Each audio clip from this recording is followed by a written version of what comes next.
The no big deal attitude is hurting you and your marriage.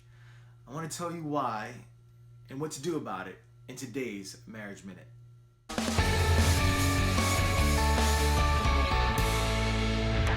Hi, I'm Victor Montalvo with Making Marriage New, and I want to encourage you to start sweating the small stuff. That's right. The idea of no big deal is actually pretty destructive in one very specific sense. So you may have heard the advice, don't sweat the small stuff. And I'd say that's advice I've even given. And it's great advice in the proper context.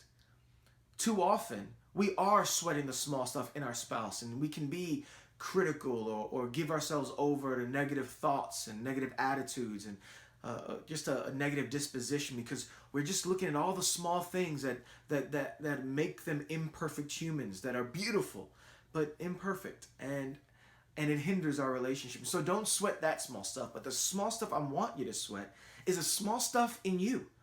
That's right, that we ought to be ruthless in our own personal development.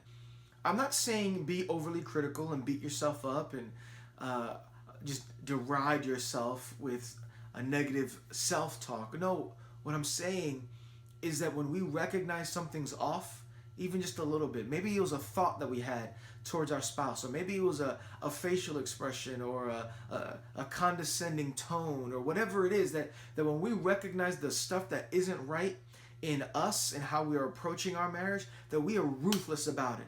We spend way too much time criticizing our spouses, whether it be with our words or in our own minds, and we really ought to be thinking, how do I become a better husband? How do I become a better wife? And so I want to tell you, start sweating the small stuff.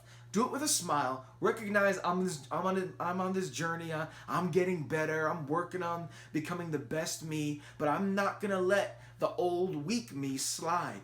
I'm not going to allow the broken patterns of my past to creep back in. I'm not going to allow the fights of last year to find their way back into this one. That I'm going to sweat the small stuff, and I'm going to make sure those small things don't become big things in my own character or in my marriage. And so, sweat the small stuff, because your marriage is worth it. Before you go, I just wanted to let you know that in case you haven't gotten it, I created a free video series called the Marriage Annulled Jumpstart, and I've gotten a lot of really great feedback from it. People talking about how it's impacting their marriage, how it's really changing the way they think about their spouse and their approach to working and developing their marriage. And I wasn't sure if you had it, and so if you hadn't had access to it yet, there's a link with this video, and just click on it, type in your name and email address, and I'll send you a link accessing the first video, and then you'll get access to the remaining videos via email as well. All of it's free. I just wanted to put a resource in your hands that really empowers you with real fiercely practical steps and how to jumpstart your marriage. And I hope you grab hold of it and use it. And I'd love your feedback, not only on this video that I made today, but on any of the resources that you're getting. You can comment on the videos, shoot me an email at victor@makingmarriagenew.com, or message me on Facebook. I'm around, and I am diligent at getting to every single comment or email response. Sometimes I play catch up, but I do my best to respond to every single one. So I'd love to hear from you. If you like this video, like it, share it, all that fun stuff. I will see you on the other side. Make your marriage great, because your marriage is worth it.